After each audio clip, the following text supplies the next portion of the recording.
Good morning, everyone. I am Nicole. This is the Trust Effect. It is Tuesday, July 21st, 2026. I'm hoping you can hear me. If you've been here before, you know that my lawn crew is very unreliable and unpredictable with the time that they show up. So I've kind of rejigged the setting. I've moved away from the windows. Hopefully, we're not going to have any interruptions and you're going to be able to hear me. Um, and I'm just going to hang out on the floor now because I'm more comfortable down here anyway. But thank you so much for coming by today. And I think we're going to have an interesting conversation. And I think it's an important conversation to be having at this time, specifically if you live in Canada. I'm in Dartmouth, Nova Scotia. We have interesting times before us right now, specifically when it comes to how we are engaging online, how we're choosing to show up and participate, how we're engaging our public officials, but more importantly, how we show up and engage with ourselves, and therefore how that sets the stage for how we show up and engage with the world around us. And it's been a time lately, and what caught my attention, and I don't know why I wasn't paying attention to this because I was acutely paying attention to it in 2022 when it became apparent that the federal government was going to be moving through bills such as Bill C-8, which has to do with how they've changed cybersecurity laws, and Bill C-9, which had to do with the additional hate speech caveats that they were going to be including in the Canadian Criminal Code. But it kind of fell off my radar because I think it's because of how I choose to participate. I'm like, I see what they're doing, but I'm not going to be moving in a way that it's going to affect me. So I just haven't been paying attention. But then it came to my attention that on July 18th, which was Saturday, I believe it was July 18th, that Bill C-9 went into effect, which has to do with how we're choosing to criminalize hate speech inside of the Canadian Criminal Code, specifically when it comes to how we engage online. And that made me go, okay, we need to start having a bigger conversation on neutrality and what neutrality is, how it operates, how we find it within ourselves, and how that can go on and impact the greater collective and how we're choosing to show up and participate. And so to kick things off in traditional fashion, because this platform and everything that I've built is revolving around the cultivation of the witness, right? This is where learning how to witness, learning how to step out of what I call the villain victim hero loop and stand inside of the capacity of the witness so that we can begin to observe, not necessarily absorb what's happening around us, and show up and participate and respond from a deactivated place is so important. It's why I wrote the Daily Sovereign. It's why I created this daily practice and devotional that you can just learn how to show up differently every day.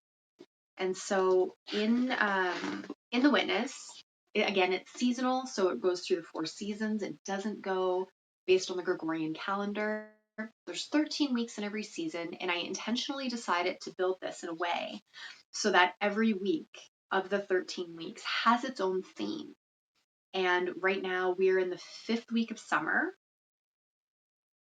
So oddly enough, this week's theme is distortion. So whether you're in summer, spring, fall, winter, when you get to the 5th week, that theme is going to be distortion. And it's going to be how we see it based on the energies of the season that we're in. And given that we're dealing with these new laws around hate speech, which can feel like a tightening of censorship based on how these bills have been worded, it's going to be really, really important. Really important.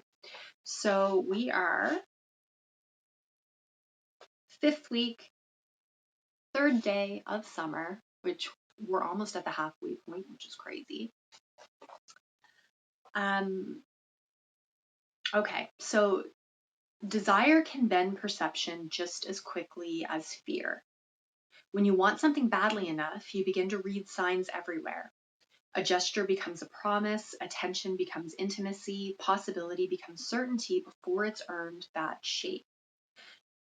You do not mean to distort what's happening. You simply want it to be true, and wanting has a way of leaning the light.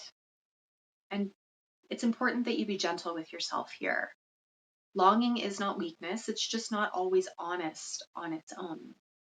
Sometimes what we want is real, and sometimes what we want has only made you generous with the evidence.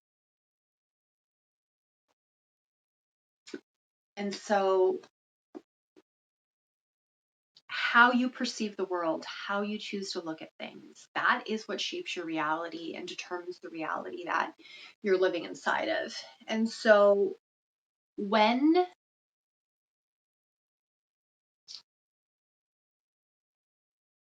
I'm trying to choose my words carefully here, when we step back and look at the world around us, what's happening in our homes, what's happening with our families, what's happening with our communities, how you perceive what's happening is always going to be shaped based on the state of your nervous system, right?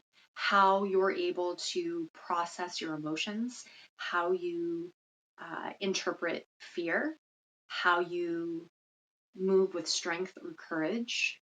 What have you experienced in your past that may allow you to build a case around what you're seeing, positive or negative, right? Every time I'm talking about things like this, I'm not necessarily talking about moving at something from the place of fear, just like the daily sovereign entrance or entry today stated. It can be great and you can project a fantasy onto something, or it can be negative and you can be projecting your fear. How you choose to show up in that space is going to depend on your ability to pause, take a beat, take a minute, and go, what am I actually looking at? Right? And in the sovereign wealth framework that I've created, that pause is the halt, right? Can you halt? Can you temporarily suspend and move through honesty, acceptance, loyalty, and trust? What am I honestly looking at?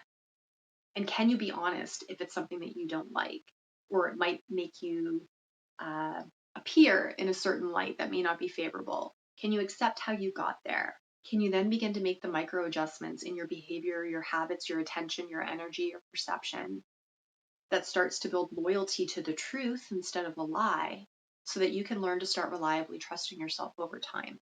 These are really, really, really important, like fundamental, um, fundamental capacities that we as humans need to start building. And I've noticed in a lot of my last live streams, something I've, sorry if I sound a little hoarse, allergies. I woke up this morning looking like I got punched in the face. Very little congested, so I apologize if it's coming across a little froggy. But our ability to be able to pause, our ability to be able to halt, our ability to be able to kind of deactivate our nervous system is deeply important. And if you happen to read the article that I put out on Sunday about neutrality, I kind of touched on the concept of epigenetics, which I've come to learn that a lot of people aren't necessarily familiar with. It's still an emerging science, but it's something I've been working inside of for at least the last decade. And Dr. Bruce Lipton, who has come to be known as the father of epigenetics, if you will, he's a biologist, and he wrote this tome called The Biology of Belief. And it's a heavy lift. It's really thick. I had it in ebook form until Kindle decided that what you purchased you no longer own, and I don't have it anymore. So I'm going to have to get myself a hard copy. But the idea behind epigenetics is that it's not just our genes that determine who we are, and it's not just the environment, it's actually the impact of the environment on the gene. And when you change the environment and you change the culture, you change the way the gene expresses. And in one of his earliest studies, and I think this is when he was at Johns Hopkins in the US, he was doing culture studies. So he was taking different cells, putting them in different petri dishes, and same cell, same cell origin, different petri dishes, and changing the cultures of each and watching how those genes were expressing. And that's where he was learning how certain stressors, certain hormones, certain environmental factors will turn a gene on and off. So when you start getting into more of the holistic side of medicine, it gets really interesting when we start looking at what gets impressed on us through our environments, through what we're eating, our thoughts, and how that begins to manifest through the body, right? So if you come from the more holistic, homeopathic, energetic side of how the body operates and looking at it as a whole instead of allopathically, where we look at it in sections, um, what the thoughts that you think create a frequency, and we're like 90% matter. We're only like 70% water right now because we're severely dehydrated, but we're water, we're energy, we're matter. Things move through us holistically.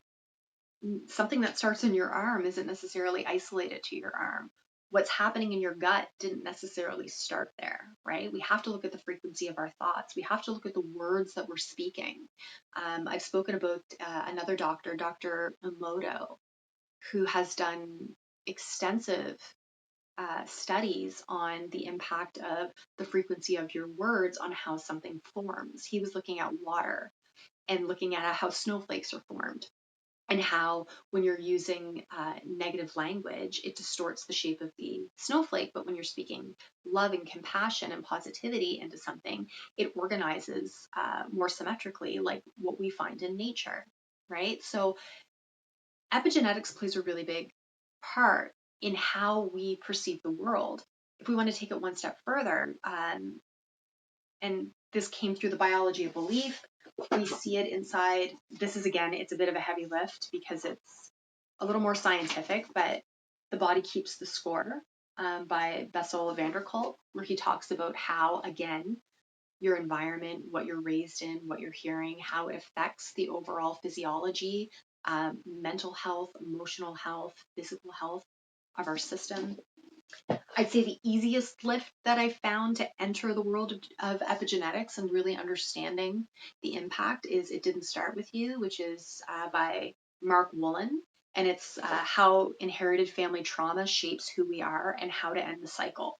So, on this basis, when we're looking at our society and how we are raised and how we are showing up and participating, I think it's really, really important. I think one of the most fascinating things that I learned is that as a woman, when I am in utero, in my mother, still forming, I have all of the eggs in me that I will ever have, which means my offspring is living inside of my mother, who was living inside of her mother, who was living inside of her mother. So we can now scientifically, reasonably point to the fact that when we are born, and the environmental impacts that we had in utero actually started on what our grandparents were experiencing, which is crazy. And this is where Mark Woolen goes deep into this, and he did a lot of Holocaust studies on the descendants of Holocaust survivors, and it's fascinating. It's fascinating. Like a few of his studies are talking about how like the grandchildren of Holocaust survivors struggle with the concept of famine, and they become food hoarders. And even though they've never experienced food security in their life, they're still experiencing this deep-seated fear of food insecurity, and various other symptoms that have derived from what their grandparents would have experienced during that particular time. So it's really easy to look at someone and say, like, chill, bro, like, calm down. You're being irrational, you're being crazy, like, calm down. It's not that simple, right? This is where neutrality and learning how to exercise neutrality within ourselves becomes this really deep exploration of self. It's not something we can just turn on immediately without practicing it over time, without understanding what our individual triggers are, without understanding that the fact that the things that trigger us may not have started with us. And we see this a lot, specifically across our societies and our communities, where we have different experiences growing up over time, generationally, how various generations living in the same communities have experienced life very differently, and how it expresses itself over time, and how we choose to communicate with each other, how we choose to perceive each other, and then how we choose to show up and communicate with our systems. Like, this stuff goes deep. It goes really, really deep. And when I really started understanding neutrality and the importance of neutrality, it was during the pandemic, and it was during one of the courses I was taking at that time, where I was trying to understand and learn about trusts, like actual physical financial trusts and structural trusts for property. And in order for us to understand trust, we had to understand how trusts function. And a big part of it had to do with being able to operate them from a place of neutrality. And in that particular context, we were talking about neutrality in the geopolitical sense. And we were talking about neutrality in the geopolitical sense, meaning that if you do not want to create war, if you do not want to create friction, if you do not want to end up in an active conflict with someone, you have to practice neutrality at like the most basic geopolitical level. Because if you, as a nation, like Switzerland, for example, have declared yourself neutral and you're putting up that white flag, it means that you are neutral. It means that you are not taking sides. It means that you are not yourself becoming belligerent. They call it belligerence. That you are not harboring belligerence, which means you're not actively allowing people into your space who are belligerent. So that can be people that are creating chaos, conflict, that are argumentative, that are operating from fear, that are highly reactive, that can put you in a place, I'm sorry if you can hear the lawnmower, that can put you in a place to move from your state of neutrality. Because the moment a country like Switzerland, for example, chooses not to be neutral, they then become a target. And Switzerland must stay neutral, because look at the infrastructure that's there. They have the world's leading financial systems. They have the UN. They have the Red Cross. They have CERN. They have very specific infrastructure in that country that absolutely prohibits them from ever engaging in conflict. And geopolitically, it is bad practice, and it violates several different conventions to enact war on a neutral country, right? So what happens if we zoom all the way back and look at ourselves as a state? What if you start governing yourself as an independent nation state? You have your own laws, you have your own ethics, morals, you choose to participate from a place of neutrality. How does that change? How does that change how you show up in this world and how you begin to govern your affairs? When you are actively not creating conflict, engaging in conflict, or choosing to harbor people who do. Everything changes. Everything changes. And I learned that not only did I learn that during the pandemic, while I was learning about trust, I had to start exercising it in public as I moved around my communities, because I was someone who chose to follow the law instead of the propaganda. And the laws were very, very, very clear on what was permissible and what wasn't during that time. And the moment I got upset, I reacted to people. I yelled, I screamed. I was then brought out of my neutrality, which pulled me out of my jurisdiction, out of my ability to stand in the law and what was true, and made me a belligerent. And therefore, the system could act on me in the ways that they deemed necessary during that time. And it wasn't because necessarily that I was breaking pandemic guidelines. It's because then I was becoming abusive, or I could be deemed to be harassing someone. So I had to learn at a very deep level that even if someone was yelling at me, screaming at me, attempting to put hands on me, which happened repeatedly, that I had to learn how to find my center, because the only way that I could administrate myself and actually hold everyone to the laws that were written was to not become belligerent myself.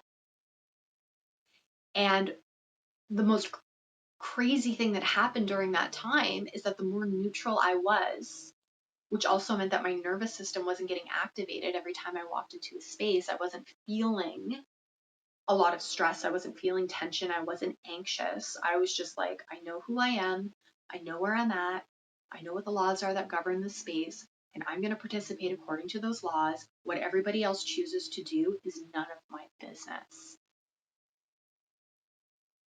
I almost started becoming invisible. I went from walking into grocery stores or walking into Canadian Tire.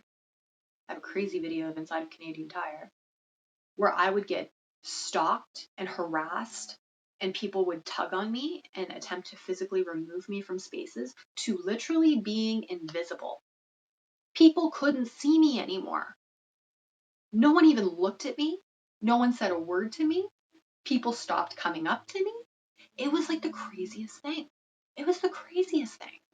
And that's where I really started understanding how powerful it is to be able to operate from that space.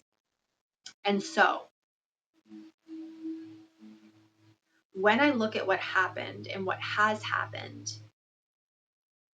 over the last week, so we're going to talk about Nova Scotia specifically. We're going to talk about Nova Scotia specifically because we had an instance and situation last week where Tim Houston was traveling the province, and he ended up in Wolfville, and everything went off the rails. Everything went off the rails. No one in that space was operating from a place of neutrality. And it didn't accomplish anything. It didn't accomplish anything. And I understand why it happened, right? Because if we want to look at going back to the conversation on epigenetics and how our nervous systems get shaped, psychologically, one of the primary psychological wounds that everyone carries is the wound of abandonment. And that wound of abandonment is, I don't feel seen and I don't feel heard, right? And again, that can come epigenetically through us, generationally, and it also shows up in our environment. And it can be, maybe you weren't picked up enough as a child when you were crying. People didn't show up for hard conversations when you needed them to. When you used your voice and asked for something, you were constantly denied. Our school system, our public school systems teach us to abandon ourselves on a regular basis. Just think of putting up your hand to have to ask to use the washroom and not being allowed. You have to abandon a basic need of your body because someone has told you no. Like, we're taught over and over and over and over again to constantly be abandoning ourselves. And it's something that proliferates through our lives where when we start to abandon ourselves, which is honesty, acceptance, loyalty, self-betrayal, we're choosing to not honor what's true and abandon ourselves. It shows up everywhere else in our life. And no more has that shown up in how we show up and participate civically with our governments, with our institutions, with the administration of the affairs of our municipalities, our provinces, etc. And then people come in and start making decisions like the Tim Houstons of the world. We show up in the only ways we know how, which is protest, writing letters, etc. Then we're met with silence. And if you haven't listened to my last episode, the last episode I did is on how to start reading silence, because silence is not passive, it's absolutely active. We get met with silence, and that silence activates the abandonment wounds inside of us. Don't feel seen, don't feel heard. And then we react from that space without going, I need a minute. I need to figure out what this is doing inside of me. Where have I not felt seen? Where have I not felt heard? Where in my past has silence been used as a weapon that has caused me to feel abandoned or abandon myself? And when we start moving from those spaces and reacting from those spaces, we become belligerent inside of the system. And they don't have to respond to us. They don't have to. We become belligerent. And I'd like to say the system understands that, but I don't even know that they do. Because at the end of the day, the system, them, they, whatever we're choosing to other in that point, it's just a collection of other human beings with the same issues that perhaps are just lacking a lot of self-awareness and self-accountability and self-responsibility, because they're not able to be honest with themselves, right? They're not able to accept what's happening. They're constantly in a state of self-betrayal, and therefore there's no trust, right? Systems are merely collections of untrustworthy people who have not learned how to trust themselves. And something that I've heard coming up this week, across other platforms that seem to be interviewing various politicians, counselors, people in positions of power, is that these are good people inside of broken systems. And I want to challenge that. I want to challenge that because that, to me, is a statement that sits inside of, again, what I call the villain, victim, hero loop, where in order to tell a story, and in order to justify or try and understand what's happening, we have to slot people into the role of a victim, into the role of a villain, and into the role of a hero. And if you truly are in a system that you believe is broken, why are you participating with the brokenness of that system? Why are you staying inside of that broken system? Are you attempting to save something? Are you attempting to be the hero? Are you choosing to feel victimized so that you don't have to take responsibility for how you're showing up in it every day? Are you trying to make the system the villain so that you can occupy one of those other roles? Like, we have to get really honest about that. And I'm saying that as someone who went through that. When I went through significant burnout, when I was working inside of the corporate world, it was really easy for me to say, look at this evil corporation because they're not doing great things. And look at what they did to me. Look at what they did to me. Look at the hours they made me work. Look at the work that I had to do. Look at the support they didn't give me. I was deep, deep, deep in my own victim story. And eventually I had to get sick of my own shit. I had to look around and go, well, Nicole, you're the only common denominator in this. And whatever you're not changing, you're choosing. And I was choosing to be a victim inside of that until I wasn't. Until I went, I'm going to have to leave. I can't participate in this anymore. And not only can I not participate in this anymore, I'm not going to participate in upholding the illusion that what they're doing is good either. Right? And this is where, the oaths that are taken inside of these government spaces that prevent people from talking, the gag orders, the oaths of secrecy, or the NDAs that you sign in contracts with businesses that prevent you from talking about what you actually witnessed and saw. Like, trust, the moment my NDAs expired, I'm never going to disclose. I'm never going to disclose confidential information about my clients. I'm never going to disclose very specific information, but I will absolutely talk about the mechanics of what I witnessed in there. Because if I don't, it stays inside of that system. And I remain a participant in how it's actually functioning. And I don't want to do that. I don't want to do that. We all have these responsibilities of how we show up and participate every day. But again, if I was sitting inside of my victim story, I'd either be crying and trying to trauma bond with people who have gone through the same thing and staying inside of this closed loop, or I'd be raging and rage baiting about what I saw to try and garner some sort of social currency. And like, this is where Bill C-9 becomes important,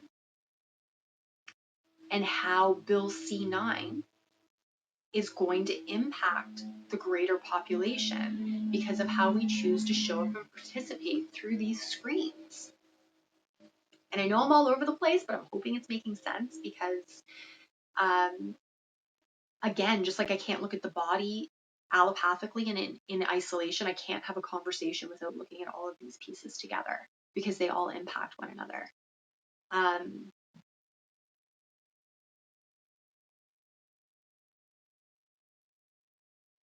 We have to do better. We have to do better. We have to do better when it comes to how we govern ourselves, right? And this is why I created Sovereign Wealth. This is why I specifically outlined what I call the 9 fields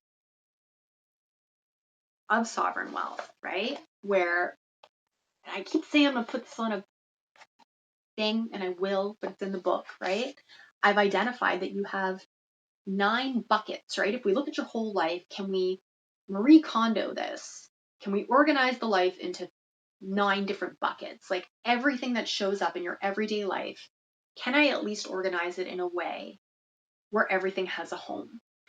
And those homes that I've identified are your physical vessel, your emotions, your intellect, your creativity, the connections, the way we interrelate with each other, and the networks that we form. Your vocation. What is your purpose? What is it that lights you up? What can you contribute to society based on everything that you've learned? Your environments. So what are the spaces that you're occupying and how are they impacting you? Your resources, that's your material goods, right? It's your money, it's your assets, it's the tangible material things that we have that create value, like physical value in our life. And I have faith there because some people call it religion, some people call it spirituality. I just call it the unseen things that shape our belief systems that cause us to act in certain ways. Because even people that call themselves atheists are still a faith to the atheist belief, right? So what are all of those things? Because they're always acting in your life, but they're never acting in isolation. So again, this is why we have a compass, because what's happening here absolutely ripples and affects over here. And so the more we become aware of how our emotions might be affecting the relationships in our lives and the environments that we're showing up, because our emotions dictate the temperature of a room, which can have an impact on the money that we make, which can then have an impact on what we believe is true in our world, which can have an impact on the emotional state that we operate from. Like everything is interconnected. And if we can't start seeing that, we're at a disadvantage. And one of the reasons why I created this, because I'm looking strictly at structure and I'm looking strictly at infrastructure, because I'm not here to tell you what to believe. I'm not here to tell you what you should do. I'm coming at this as someone who, when I went through burnout, I hit the corners of every discipline I could find, whether it was psychology, trauma healing, physical fitness, what else did I do? Leadership training, like you name it, I started hitting the walls of it. And then I'm like, I felt like everywhere I went, eventually you get to a point where you're like, oh, there's an echo chamber here. Oh, there's an echo chamber here. Oh, another echo chamber. People who get deeply entrenched inside of these belief systems. And then that becomes the gospel and they never go outside of it. But yet it's impacting each other, right? I knew my emotional health was affecting my physical health, which was affecting my ability to show up and be present in my life. They weren't disconnected, but I couldn't just go to one person for one thing and one person for one thing and one person for another thing, because then the root issue never resolved. So once we can start seeing all of these tools that we've been accumulating through our entire life and the habits and the perceptions that we carry and kind of where they sit in these various buckets, maybe we can actually start harnessing the value of what we've already learned. Because more times than not, everything's just jumbled. It's like opening your garage door and being met with a wall of stuff going, okay, and just closing it again. And then you buy something new because you don't want to go dig through there and find what you were actually looking for. We're no different, right? We're no different. We still have to figure out how to govern what we're carrying because, again, I said this in 2 episodes, there's no such thing as other. There's no such thing as miscellaneous. There's no such thing as junk. There's no such thing as garbage. We cannot just get rid of an experience that we had, or get rid of an emotion that we had, or get rid of our cellular biology and the genetic. We can't just get rid of them. We have to figure out what to do with them. We have to figure out how to transform them. We have to figure out how to transmute that. And this is why being able to go through and use a tool like sovereign wealth to start bucketing your life so that you can start to begin to understand where you're not acting from a space of neutrality and maybe why, can be a really useful tool, like a really, really, really useful tool. And so when I look at what happened with Tim Houston and the fact that this tour is highlighting that they feel unheard, they feel unseen, they feel forgotten. Those core abandonment wounds have been so activated that we are getting this overflow of reaction. And it's not going to be useful, and it's not going to be helpful, and it's not going to get us to where we need to go unless we can take full accountability and responsibility at the individual level for how we are choosing to govern ourselves and therefore show up and participate with these structures, not just during election cycles, but every day. And I say that every day because, again, and I don't know if I said this on a live stream or if I said this on the radio, in the province of Nova Scotia, we have 53 elected officials. In the HRM, we have 16 counselors. And then we have hundreds, if not thousands of people that show up for work every day as an employee of these spaces and carry out their jobs. And yet turn around and complain about the state of the province, even though they are active participants, more than most, in the cultivation of what we're looking at. Because people aren't reading the legislation that governs their departments. They're not necessarily reading the process and protocols that they're supposed to follow. They're relying on someone else to tell them what it is. And sometimes they're getting bad counsel. Or if they choose to actually read it and show up and ask the questions, sometimes you end up getting pushed out of those spaces. That happens too. Right? We don't always get to stay in those spaces because you can become incredibly disruptive to the whole. And that's true when you're one person and you're a squeaky wheel. But when you're 1 and then you're 2 and then you're 10, things have no choice but to change over time. They have no choice but to change over time. And so, again, what does this actually begin to accomplish over time when we show up and participate differently? I think everything changes. I think everything begins to change. And so where I get really concerned with Bill C-9 and how we're showing up online to have conversations, because the people, again, who feel unseen and feel unheard are screaming about censorship. The people on one side, but also the people who feel unheard and unseen and feel perpetually attacked are feeling very seen and heard and protected inside of this. Like, there are many perspectives that can be taken. So let's not actually talk about that, because everyone's going to have a different view and perspective, but let's just talk about what this means for the greater participation and how we now have to become more responsible and not necessarily censored, but responsible and accountable and trustworthy for how we show up. And it immediately, and most people are going to know when I talk about this, Bill C-9 went into effect, and then a story went viral about a GoodLife gym in Ontario. Coincidence? I don't know. Maybe. And what people don't seem to understand is that how they chose to react and respond to this particular incident at the GoodLife gym in Ontario has nothing to do with the religious symbol in question and everything to do with Bill C-9 and how they are going to respond and react to it online.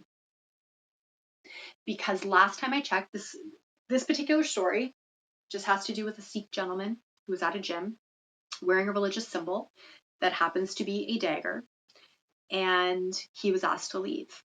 And there's been severe backlash, severe conversations about what's happening, and everyone's talking about the incident in the ways that they understand how to talk about it. And from what I could find online, there's actually already a Supreme Court ruling on this particular symbol. And it's not that you are prevented from wearing this symbol, it's that if you are going to do it in public, the dagger must be affixed to the sheath. You must not be able to pull it apart in public. There's already a Supreme Court ruling on that. So again, it's not this particular symbol that's going to be adjudicated. It's going to be how people show up and respond. And people are doing many things, but they are not showing up neutrally at all. And the only way Bill C-9 gets its power is once it hits the courts, right? It's so broadly defined in the actual bill and in the actual legislation that how it gets exercised over time is going to be determined how the courts respond to it and the precedents that get set and why. And it's also going to determine what people feel they're going to be able to say, right? Going back to 2022, when this bill was first floated, it was in 2022, end of 2021, people were reacting immediately to it and immediately feeling that they were going to be censored and there were going to be significant issues. And that's where I understood intimately that the practice of neutrality, specifically when it comes to our language, is going to be deeply, deeply important. And in many of my live streams, I've said we need to start thinking logically and structurally. And then I realized it sounds cold, right? And I'm not telling people to abandon their emotions, and I'm not telling people that emotions don't matter. But there's a difference between your emotions being a messenger, which is you're feeling something and it's telling you that you need to pause for a second and take a beat before you react and respond to what's happening, versus becoming emotional and letting your emotions take off like a carrier pigeon and just go everywhere without first having been filtered through. Is it true? Can I accept where this is coming from? If I move forward with this, am I being faithful to a lie or the truth? And when I'm finished communicating what I'm trying to communicate, am I trustworthy? Not only to myself, but to other people. right? Because a lot of the commentary on one side of this particular story about the good life is coming from a, we'll say, contingent of people who have not been reliably trustworthy over time. They use rage bait to get attention, right? Social media is an attention economy.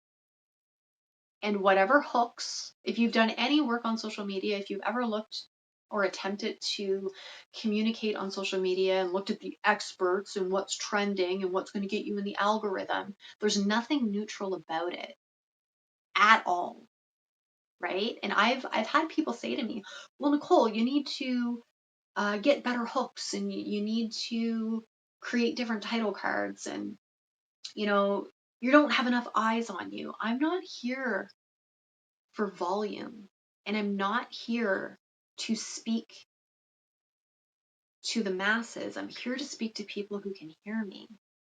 And I'm absolutely not going to participate in creating hooks, creating titles, creating short videos with the intention of going viral, because in order to do that, you have to activate someone's nervous system. There's nothing neutral about that. I'm not choosing to participate in that.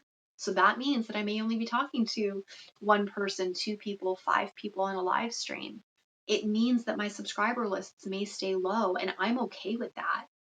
I'm more than okay with that, because I am choosing to speak to people who can hear me, not people who want to react to me. Because again, I am governing the state of Nicole. I'm not going to entertain belligerence. I'm not going to be belligerent. I am not going to go for shock value. And that matters more than anything right now in the new world of Canada, where something like Bill C-9 exists. And so I dropped that in a few comments yesterday on TikTok, where I saw videos where people were saying some pretty horrible things about this particular incident. And I said, Bill C-9 is now in effect. You need to be aware of that, and be aware that you're going to see more videos like this online, and you need to choose how to respond. And I started getting comments and messages from people who were like, oh my God, thank you for the counsel. And they deleted the videos. And I'm not saying that to censor people, and I don't want people to self-censor. I want them to be able to step out of their feelings and emotions long enough to not be emotional, to exercise judgment instead of being judgmental, and to govern themselves accordingly. We can still have a conversation about what happened there without entering or wading into the territory where Bill C-9 can activate. And a lot of people aren't going to do that. And it's going to create a bit of a dumpster fire. But again, then we as individuals who are aware also get to choose. That's Maggie. We also get to choose our participation by not engaging with that content, right? This is where participation matters, because the creators who are choosing to activate your nervous system with title cards, hooks, rage bait, your attention is their economy, specifically on a platform like TikTok, where views and comments and likes actually create monetary currency. Our participation matters. And so it's just a really interesting time for me right now when I sit back and look at everything. And a practice that I've had for many years, and I was taught this in 2020, 2021, I entered into the empowered movement community that is spearheaded by Cal Washington. He's a brilliant man. And he started teaching me commerce and how our world is built commercially, how we have to interact commercially. And he really taught me how to start interacting with the governments as a business. But the biggest thing he taught was neutrality and removing just the assumption that there could be belligerence, right? And so when you make a claim, when you show up and say something and you make a claim, if you're not crystal clear, you allow the opposite party to create an assumption. And based on the assumption that gets created, they now get to make a claim. And this is how you go back and forth, right? This is how we go back and forth to establish fact sometimes. Because what you believe is fact and what someone else believes is fact can be completely different things. So when he's writing, he has a very structured notice of liability that he uses. And I don't want to speak to Cal's work specifically because I don't want to mislead or misconstrue what he does. But I do think he's doing very important work. But he has a clause that he puts at the top of every one of his notices that I adopted and I use in every form of communication that I have specifically with our elected officials. And I do it because I want to remove any and all assumption that I am showing up belligerently. And if they believe that I am showing up belligerently, I've now made a claim that I'm not, and it becomes incumbent on them to prove where I have. And so that particular, I'm going to read it because I think it's important. And I've had to use this multiple times, both personally and professionally, when staking a claim. And I will use it again to open an email, open a letter, etc. And it says, "It is not my intention to harass, intimidate, offend, conspire, blackmail, coerce, or cause anxiety or distress. This document is presented with honorable and peaceful intentions and is expressly for your benefit to provide you with due process and a good faith opportunity to state a verified claim." It's really important, like really important. And one of the reasons I put that in there is because it can change the entire tone of how we write. It allows you to become more aware of what pen on paper is doing and your intention of how you're showing up. It becomes a bit of a self-governance tool. But also, when you do something like that, again, the other party has to say, well, this is where you threatened me, or this is where you attempted to coerce me. And it becomes a really interesting exchange between parties. But also, when we're looking at the courts, and I've talked about this before, courts are courts of equity, right? And one of the primary principles that shows up in our court system is the clean hands doctrine.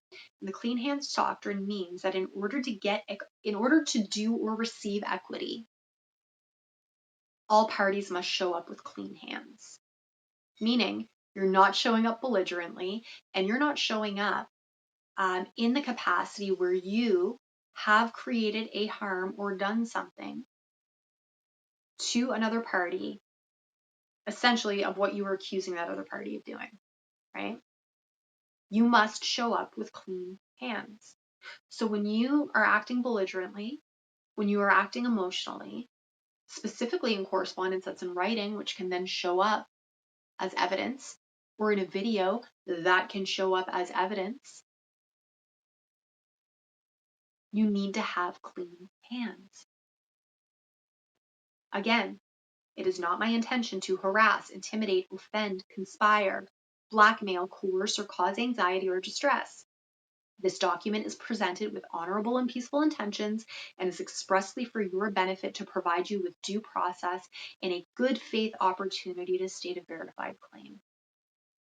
You are ultimately saying you are going to show up with clean hands and that you are doing your civic duty, your civic obligation to bring something to the attention of a party where they may not be acting in good faith or honorably. I do this with the HRM all the time. I just saw something. This is what I've seen. This is what I'm noting. This is what it appears to violate, whether it's inside of the municipal charter, the Municipal Government Act, or a bylaw that they have. I'm now going to give you the opportunity to respond and show me, yes, this is happening and we're going to correct it, or no, this isn't happening and this is why. And this is why my biggest frustration with the Halifax Regional Municipality and the fact that they are one of the most litigious corporations that we have inside of the municipality, because instead of entering into conversation, instead of showing up as counselors and operating inside of their governing duty, they kick everything to the solicitors, and the solicitors shut it down and tell you to sue them instead of getting a remedy. There's no clean hands in that, right? And that's why it becomes even more incumbent upon us as civic participants to show up honorably, peacefully, neutrally, so that we are not becoming the belligerent in the situation where our hands are no longer clean. Should this have to go to court? Should this have to enter a larger forum for discourse? You become the neutral party. There's so much power in that. But not even in, like, our government and our systems are simply symptoms, I believe, of how we show up and govern ourselves every day, right? As I've said before, systems are just collections of people. And so if the people inside of those systems are not neutral and they're highly emotional and highly reactive, we're going to have people showing up in the ways that they do. This is why it's always going to be an inside out endeavor in order for our systems to change. We are only ever going to get the quality of government and the quality of corporations to the extent of the people who are inside and participating in them. And Bill C-9 is a very good example of what happens when everyone is highly reactive. This is what we get. But we, again, can choose how we want to show up and participate. And unfortunately, with Bill C-9 comes Bill C-8, which is the Cybersecurity Act, which means they've now been able to compel tech companies, which is crazy. Our government has now compelled tech companies to be able to break encryption, right? One of the most terrifying parts of Bill C-9 and the Hate Speech Act is that you don't actually have to conduct hate speech. They just have to be able to infer that you might. And they can infer that you might based on your pattern of participation. Do you have a history of putting out crazy videos? Do you have a history of being a keyboard warrior inside of places like Reddit and Facebook and TikTok? Or even your private messages? Like, this is how deep it goes. They're able to now use algorithms to mine your pattern of participation to determine whether or not you are going to perpetrate a hate crime in the future. And not even a hate crime, just words, speech. These are the patterns, these are the unconscious patterns, I believe, that sit inside of these abandonment wounds that we have inherited through our families, through their social conditioning, through their genetics, biology, epigenetics, and how we are being shaped by the environments that we're putting ourselves in all the time. But the great thing about a pattern and the great belief is that so that just cut out. The best thing about a habit and a pattern and a belief is that it's always within your control to change. You have the ability to alter your participation with what's showing up in front of you and change the direction of that pattern. This can be a gift for us socially if we actually start paying attention and taking deep levels of self-accountability and self-responsibility for how we want to show up. We have the ability to do it. But as I always say, it always starts with you. It always starts with you and your ability to pause, your ability to halt. Honesty, acceptance, loyalty, trust. Do you know who you are? That's your capacity. Do you know who you are? The roles, the titles, the functions that you carry out every day. Do you know where you're standing? The jurisdiction. So not only like where you're physically standing, which is, are you in a public space? Are you in a business? Are you in your home? But where you stand ethically, morally, your integrity, like where does that stand? And what contracts, written or implied, have you signed with your time, attention, energy, and actions that bind you to those places? They can be it can all be rewritten at any time. Because the moment you see something, you can no longer unsee it. The moment you hear it, you can no longer unhear it. And this is where observation becomes one of your most important tools in your toolkit, because what is observed fundamentally changes. Physicists have been saying that for years. What you observe fundamentally changes. So if you can start observing what you do, how you participate, participation being the culmination of your time, attention, and energy, if you can actually start witnessing that, observing it, seeing where your time, attention, and energy is feeding the narrative of the villain, victim, and hero, and going, I don't think I want to participate in that story anymore. Instead, I want to take radical self-accountability and self-responsibility for myself and how I'm choosing to show up. What begins to change? And because you literally can't change anything outside of you, and to the degree in which you've changed yourself, then you start with you. You start with the promises that you keep to yourself. You start with how you show up with your family. You start with how you show up with your friends. And sometimes that means clearing people out of your life too. Because if you have people in your life that are constantly draining you, that are only showing up with chaos, that are only showing up with problems, that are only taking and never giving, where there's no reciprocity, you are a state. You are a neutral state. Start governing yourself like Switzerland. And if you're just joining, go back to the beginning where I talk about that. Start governing yourself like Switzerland.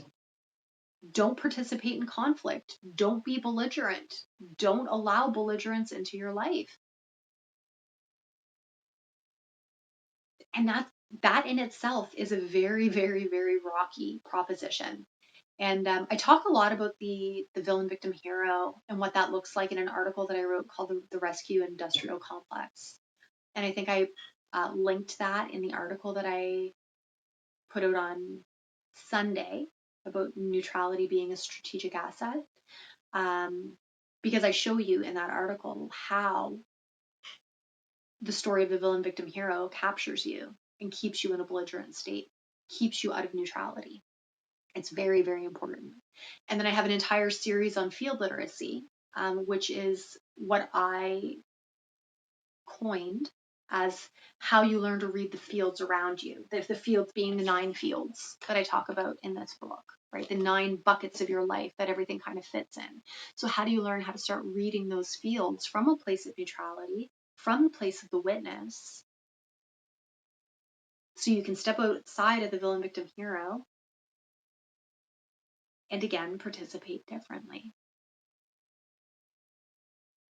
It's a lot. It's a lot. If I've learned anything, it's that the conversations that I like to have, the conversations that I engage in, are wide ranging. I often say I'm kind of like a spider web, right? Think of me like Charlotte in the middle of Charlotte's web. I'm going to catch a lot of different things and I'm going to try and weave them all together. I'm not a linear thinker and I don't think in straight lines. Everything always fits together. Everything is interconnected. And so I do my best to try and make everything make sense. But that's why my Substack is not a feed. It's not an attention feed. I'm not chasing algorithms. I'm building a knowledge base, because what people don't seem to understand about Substack specifically is that this type of platform is actually built like a knowledge base. It is a document management knowledge base system, and you have the ability to build that out. But algorithms do not favor and reward recursive thinking and value that compounds over time.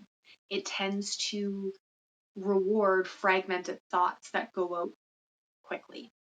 And I've built knowledge bases for large law firms and international finance companies, and we've spent hundreds of thousands of dollars on that infrastructure.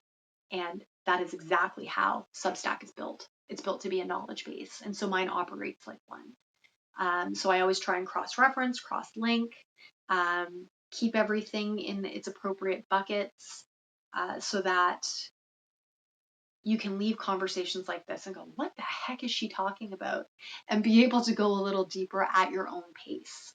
And that whatever you find, it's going to meet you where you're at. I always trust that you will find what you need when you need it, and that the other resources will be there. I've also written 3 books. I have Sovereign Wealth Keys, which is my lexicon and glossary, so that I get into the language and the structural language that I talk and try and use, which again comes from a place of neutrality. I have The Witness, which is a journal kind of poem book, which just allows you to go through some of the key concepts of sovereign wealth, so that you can begin to witness your own life through a greater lens. And then I have The Daily Sovereign, which is just your daily devotional that brings you through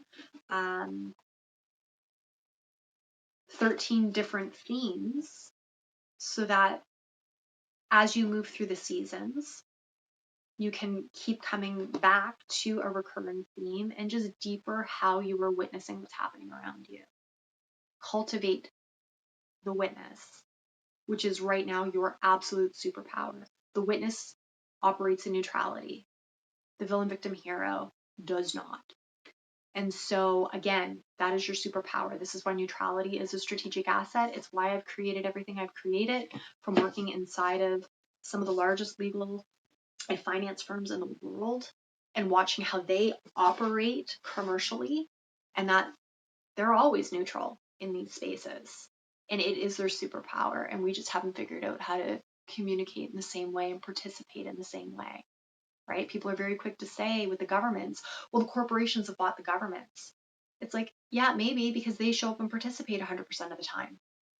Developers show up and participate at city planning meetings. They show up and participate 100% of the time.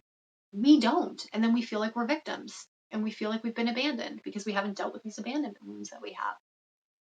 So on that note, I'm getting a flash that my phone is about to die. So I hope this made sense. If you have any questions, always feel free to shoot me an email, drop it in the replay in the comments. I love having these conversations, and it seems to be like a very select few people that seem to be really deeply engaged and interested in this, and that's all we need. I'm so fascinated by the concept of critical mass being 3% of a population. So in a place like the HRM, there's only 500,000 people. 3% of our population, not that many. It's what, like 1,500 people? It's a very small amount in order to make a big change. Because when you become the change you wish to see in the world, and when you start participating differently, and you give other people the courage and strength to see a different possibility for their life inside of the reality that you're living, it ripples so quickly. It ripples so quickly. And neutrality is your superpower right now. If you can learn how to be that tuning fork that doesn't get swayed, doesn't get pulled, doesn't become reactive, other people will look at you and be like, how the hell did you do that? How the hell did you do that? Show me, teach me. And then you start becoming, I don't want to say a leader, because I don't think we should be leading other people. We lead ourselves well. We steward ourselves well. And we give other people the courage and permission to do the same. And then we become a self-stewarding populace who then understands how to hold the administrators, like the administration of the HRM, like our city council, like our MLAs. We begin to hold them to a different level of account.